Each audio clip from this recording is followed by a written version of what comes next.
I think it's safe to say at this point in time that Twitter is an absolute unmitigated dumpster fire. And no matter what they try to do, no matter what censorship they bring to the platform and all the ways that they're trying to mitigate and curb harassment, they're really setting themselves down a dangerous path, right? And we're going to talk about that here in a second because apparently sex workers are fearing that a Twitter not safe for work ban is coming in 2020 on top of everything with YouTube, right? With all that stuff, it's going to be coming. And I think part of that too is perhaps COPPA. COPPA doesn't just apply to YouTube. It's literally everything. And even though Twitter can argue that it's still, I think, 13 and up, maybe 12. I don't know what their age range is on that one, but they're going to definitely want to make sure that it's over 13. But you kind of understand why they're going to want to be getting rid of the sex work stuff on there. And the sad thing is you have some free speech advocates that are actively championing this. Which is crazy, but not as crazy when you realize that they're conservative and their values go only as far as you can throw them. Anyways, so it says here that 1 year ago, Tumblr announced it would ban all adult content from the site. Now, sex workers, kinksters, and 18+ artists and queer users are afraid that Twitter not safe for work ban is on the way. And I think it's a valid thing with Tumblr getting rid of that. A year ago, and that spelled the end of Tumblr. I'm not even making this up here. Look at this. This was just from a couple months ago. Tumblr once sold for $1.1 billion. The owner of WordPress just bought it for a fraction of that, right? Now it says here, Tumblr, the one-time darling of social media, sold for a whopping $1.1 billion in 2013. On Monday, in perhaps the latest mark of its decline, the site was reportedly bought for just $3 million. That's it. $3 million. You think it's going to happen to Twitter too? Possible. Let's not sit there and just go, it's Twitter, not Tumblr. Dude, Tumblr was like massively big. All right. And there was a huge not safe for work side of that. That is one of the things that Yahoo was wanting to buy it for because of the user base on there. Twitter has been known to push porn and sex stuff for a long time. I mean, you get rid of that, you run into a serious problem because there's a lot of degenerates on that platform. And if they can't get their degeneracy, I mean, look at Ted Cruz. He liked that one scene with Corey Chase, and that was funny. Do you really want to make sure that gaffes like that can never happen again? I don't. Anyway, it says here, earlier this week, Twitter announced this change to its terms of service effective January 1st. 2020. While reviewing the site's Twitter rules governed by the terms, users found changes to Twitter's sensitive media policy that bans violent sexual contact and gratuitous gore content.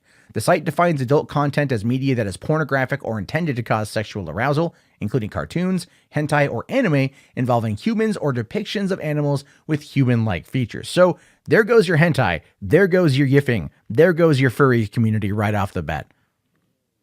They should be up in arms over this probably as much as the sex workers, because a lot of I don't even know what it's called. What is the furry art called?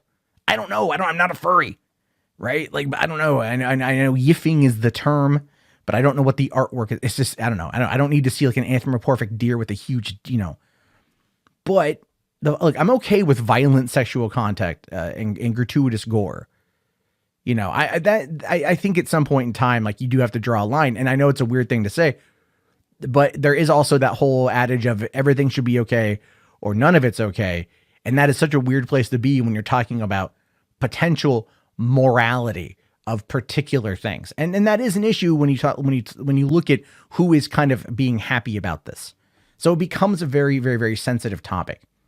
Now, it says here, going on to say that Twitter considers violent sexual conduct to be any media that portrays violent actions alongside sexual interactions, whether real or simulated. This includes simulated lack of consent or consensually produced porn that plays with the non-consensual themes, better known as consensual non-consent. And there's a lot of that. I would argue that a lot of porn is that, and that does get a little bit creepy after a while when you're just like, man, this should be an interesting scene. Oh, it's rape. I'm not necessarily a fan of that myself. The site, where's the pizza delivery boy guy? That one, at least, he's an old trope, right? The plumber, the electrician, the pizza delivery boy. Those are the old tropes, But you know what? It's consensual. It's not like my stepmom, who is like maybe 3 months younger than me, is sleeping in a bed, not wearing underwear. I'm just going to slide in because I'm cold and I'm also not wearing underwear. And then it's just, things kind of naturally happen, right? For one, never in real life. And two, it's sexual assault. Anyway, the site bans sexualized violence, including inflicting physical harm on an individual within an intimate setting or when it's not immediately obvious. If all participants have given their consent, given how Twitter defines adult content, it appears that these policies could also apply to adult artwork, such as furry and anime porn. And that is going to make so many people, so many anime avatars upset, right? Like, oh my God, Vic Mignogna's entire fan base is just going to lose their mind over this. This is going to be crowd-funded lawsuit against Twitter over this. Our rights are being impeded. We want to share furry and anime porn. We will not be disregarded. Here, Gab is available for that kind of stuff. No, I'm kidding. Anyway, Twitter further reserves the right to remove any adult material that depicts violent sexual conduct or gratuitous gore anywhere, and the platform may permanently ban accounts dedicated to posting that type of content.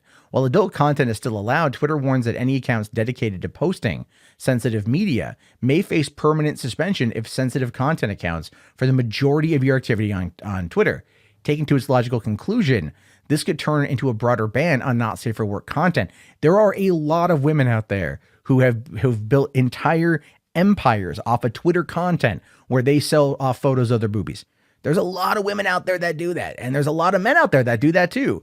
But I'll tell you where they're going to go after this, because this is just, again, a reality. They're going to go to Reddit, because a lot of them also are on Reddit, by the way. Those e-thoughts are completely on Reddit too. And they game the system to get to the front page in order to build an audience. And then they charge for the premium Snapchat. Not saying I've seen them pop up a couple times on the front page, which is how I'm aware of this. I refuse to pay for pornography, so there's no way I would do anything like that anyway. It says here, now we prohibit violent sexual conduct to prevent normalization of sexual assault and non-consensual violence associated with sexual acts, Twitter says. We prohibit gratuitous gore content because research has shown that repeated exposure to violent content online may negatively impact an individual's well-being. For these reasons, you can't share images or videos that depict violent sexual conduct or gratuitous gore. So they're looking at the idea that they don't want people to watch a lot of this stuff and then to go like, yeah, I'm going to go Christchurch things up, because that's effectively what they're trying to say. That's what they are aiming for. That's like the logical conclusion of the end of that argument is what they don't want, and completely understandable. But at the same time, people play violent video games and they're not violent individuals. I think that I do think that there tends to be there's a bit of a nuanced discussion to be had there. And basically, now these policies seemingly risk for posting a sexual material that strays from the straight heteronormative depictions of sex. Adult creators and sex workers who specialize in consensual non-consent, domination, submission, impact play, bondage, sadomasochism, blood play. Yeah. And Guro, I don't even know what Guro is, and I'm not going to Google it, could eventually find their material banned and their account suspended. Sex workers and adult artists who do not violate Twitter's violent sexual conduct clause, but mainly post sensitive material, could be kicked out. And again, that's the thing. You have this massive social media movement, or the social media website that you've built your career off of, and your audience knows you through that. That's how they find you. And now you're facing this situation where you could get booted off the platform entirely. And that's not right. So anyway, the new sensitive media policies actually predate December's terms of service update. Twitter silently instituted a new version of the policy between late May and early June. Changes to the sensitive media policy in December were minimal, with new info clarifying how users can report content. It's unclear if Twitter actively enforces the current sensitive media policy, but if it hasn't yet, Twitter could start aggressively policing sex workers and adult creators. XBiz reports that Twitter's 2020 terms of service grants the right to limit distribution or visibility of any content on the service. This is a form of shadow banning, a technique that can be used to limit sex workers and adult creators' presence on the site. Theoretically, the right to limit content distribution could include outright banning it. And then here it goes on to say that vague wording is an ongoing issue with Twitter's guidelines, and many sex workers are concerned for their livelihoods. With Facebook, Instagram, Tumblr, and Patreon's actions targeting their work, sex workers have largely turned to Twitter to maintain their income. And isn't it so weird that for like the longest time, Patreon allowed that kind of stuff. Like Tumblr had that on there. And then they just start gradually getting rid of it. They start just, and you know what it is it's all money is what it really boils down to. That's what it absolutely positively boils down to is it's just money. Right. And in Twitter's particular case, it is a situation where what you have is Twitter, like they've been losing monthly active users for years now. They're valued, I think, at like 16 billion, but nobody wants to buy them. And I think they're looking for a way to sell. I think they're looking for a way to bring in new investment. And so they're afraid of having these sex workers on there or other violent, gratuitous material, which would then hurt them because they don't want to become the next Tumblr. They really don't. And they kind of feared that they could be. Never mind that I don't think that will actually happen. But when it comes to some people out there that are kind of actively okay with this, we have Gab on here. Get on Gab. This is the official verified Twitter account for Gab, a competing right-wing or at least right-leaning social media website. This is the website where the guy who shot up the Pittsburgh synagogue posted his final post to there saying, screw the optics, I'm going in. And there was a lot of backlash against Gab.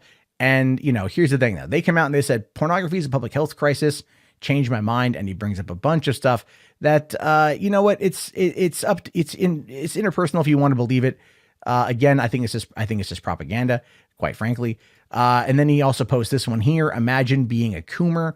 Coomer is obviously a meme for, being a person who likes to coom, I guess. And, again, like this is just like where they're at. Like, oh, let's do all this stuff. And then they're saying here that they're marketing porn to your kids and not even trying to hide it. And this one I kind of agree with, but this is a meme that came out of Pornhub Aria saying the force is strong with this one. 10 seconds after my parents leave the house and Pornhub right there. But here's the thing with that. The thing with that, though, is that Baby Yoda is 50 years old. 50 years old. If you've watched the show, you know how old Baby Yoda is. So Baby Yoda is not a minor. That's the argument. Whether or not you want to buy it, that's entirely up to you. I do think it's a bit in poor taste, I will fully admit, but at the same time, that's the facts. And what cracks me up about this, though, is when you look at Gab's, just their page in general, their bio here says, we build freedom of speech software, right? And they're trying to effectively argue that pornography is not considered freedom of speech. That's what they're trying to argue. And that's what their entire feed is like that right now. It's just nothing but that. And I would sit there and say that it absolutely is freedom of speech. When you have two consenting adults that engage in a business activity to perform an art, and in their mind, they can call it an art. You can just call it smut. You can call it whatever you want. That is their speech, their art, their activity, their actions, consensual is their speech. And then trying to sit there and say that we build on freedom of speech and then argue against this, well, it doesn't make a fair amount of sense. But what this one kind of cracked me up here. This is a guy named Catholic Groiper. And Groipers are they're like gabbers, I guess. I don't even know where they came from. But they're now trying to argue the religious side of being anti-porn. Saying porn should be banned as it rewires your brain into accepting degeneracy and is an addiction on par with heroin. Pornographers and sex workers should be in jail, simple as that. If you disagree, you're a coomer. And you see what they do there is they bring up this piece here from Psychology Today. And this is their whole fight against it. It says, watch more porn. An interesting effect that happens as people watch pornography, they become more egalitarian and more supportive of women and men sharing roles and less accepting of gender-based discrimination. They also become more accepting of sexual diversity and less stigmatizing towards homosexuality. They become less religious and may even experience a crisis in faith. Enjoying porn leads to people changing their beliefs about gender or sex and gender, and in some cases rejecting the dogmatically rigid sex gender values that they were taught in church. Our society is becoming less dogmatic about sex, more egalitarian, and more accepting of sexual diversity, where our pain and struggles emerge from a conflict between these different sets of values. Watching porn in some cases leads to people being more accepting and less judgmental, both in themselves and others. This is why sex therapists are often required to attend a sexual attitude reassessment seminar where they are exposed to different types of porn and diversity and things like that. So that's where we find ourselves here. We find ourselves in a situation where the right wing, the free speech people, are trying to argue that porn is going to take away religion, that pornography, watching it, enjoying it, maybe even engaging in it, depending on what your kink is going to take away from the sanctity of Christ. What does this really boil down to? Well, it boils down to the fact that what we're looking at here is an attack on freedom, right? Religious people want the ability to be free to practice their religion, but it almost seems like, especially with that Catholic groper guy saying that if you're a sex worker, you should be in jail, that he's entirely okay with people being in jail, losing their freedom, their right to expression, their right to speech, simply because they engage in an act that he doesn't like. And that's where we find ourselves. That's why this whole thing is super fascinating to me. Because porn has existed since the beginning of time. People have engaged in sex since the beginning of time. Not everyone was married when they engaged with it for the first time, going all the way back. Because if you look at the general concept of marriage and what the Christians view as that being between one man and one woman, well, you know what? People have been around for a long time. And the general tenets of Christianity, go back 2,000 years, right? So that's a relatively new thing. It's a relatively new feature, I guess, in that particular aspect of copulation and repopulation, is being married and then doing it in the eyes of God in order to make sure that it's not a sinful act, not being born out of wedlock. Never mind, our society has chugged along for, over 100,000 years, I think, 120,000 years. And people were doing it, and people were watching other people do it, and people were getting off to it. It's the most idiotic thing in this world to push abstinence only and to try to get rid of porn. We live in an age where we know that we came from puritanical upbringing, a puritanical creation of this country. And holding on to your religious dogma, pearl clutching your Bible because somebody wants to watch two other people consensually fuck is just ridiculous to me. If you don't like it, don't engage with it. It's as simple as that. Now, look, I'll tell you my personal opinion on this one. I'm not necessarily the biggest fan of what is popular in regards to porn. There is some taboo stuff that I find to just be creepy. And the fact that it's as popular as it is a little bit weird. And that's my own personal take on it. But there's also a lot of porn out there that's not that. There's a lot of websites out there that facilitate all that stuff. But trying to get rid of something rather than, and then pushing for a more sex positive culture, pushing religious leaders to reevaluate how we engage in copulation, how we engage in the act of intimacy, how we engage in all of these things. Or in the case of social media and intimacy, there's the complete reversal. We're not intimate anymore. We prefer to talk to people behind a screen. That's not degeneracy. That's society going a different direction. And maybe perhaps if the religious leaders out there wanted to have a return to that, they perhaps would maybe go back and open up certain aspects of their religion to be more open about sexuality. Because I, as an adult, I refuse to believe that Christ was against homosexuals. I refuse to believe a lot of the crap that was written in the Bible because it was written by men. Men who wanted to control other people through fear. And when you have people like Catholic Groiper saying sex workers should be locked up, it's controlling through fear. And that, my friends, is entirely wrong and entirely against the tenets that make this country great. Entirely against freedom of speech, freedom of expression. So there's definitely a bit of hypocrisy that comes from all this. However, I leave it to you, your thoughts, your opinions. Let me know down in the comments below. Have a good day.